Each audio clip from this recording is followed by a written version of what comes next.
बिस्मिल्लाहिर्रहमानिर्रहीम। अस्सलाम वालेकुम दोस्तों, उम्मीद करता हूँ आप बिल्कुल ठीक ठाक होंगे। आज है 17 अप्रैल सन 2024 और दिन है बुध का।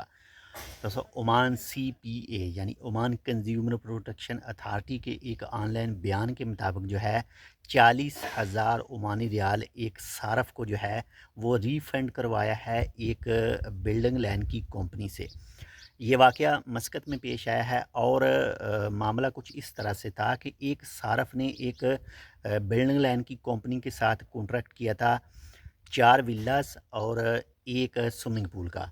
यानी टोटल जो जून के आखिर तक कंप्लीट होने थे और टोटल जो एग्रीमेंट हुआ था वो हुआ था जी 1,66,000 और कुछ ऊपर उसमें रियाल थे।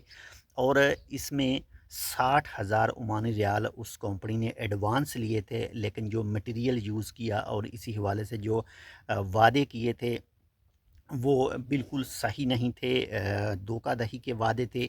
और एक दूसरी चीज़ कि जो सब कॉन्ट्रैक्ट उन लोगों ने दिया था, तो उसके पास जो आदमी जो लोग काम कर रहे थे वो भी सेम स्पॉन्सर के नहीं थे, बाहर से कहीं से लिए गए थे।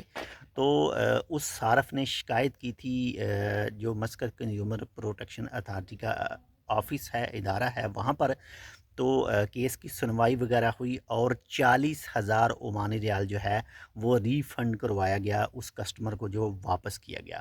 बाकी अगर आप किसी के साथ एग्रीमेंट करते हैं, कोई भी सर्विस प्रोवाइड करते हैं, तो जो भी आपके और दूसरी पार्टी के दरमियान मुआहदा तय पाए, कोशिश करें उसे फ़ाइनल करें और जो कुछ भी मुआहदा तय पाता है उसे बिल्कुल सही तरीके से पूरा करें। और खुदा न खास्ता अगर कुछ किसी भी मजबूरी की वजह से, किसी भी वजह से आप उसको पूरा नहीं कर पाते, नहीं कर पाएंगे, अगर आपको ऐसा लगे, तो आपने कम से कम थोड़ा अरसा पहले लाजमी उस कस्टमर के साथ रब्ता करके आपस में बैठ कर जो है कुछ ना कुछ क्लियर लाजमी कर लेना है।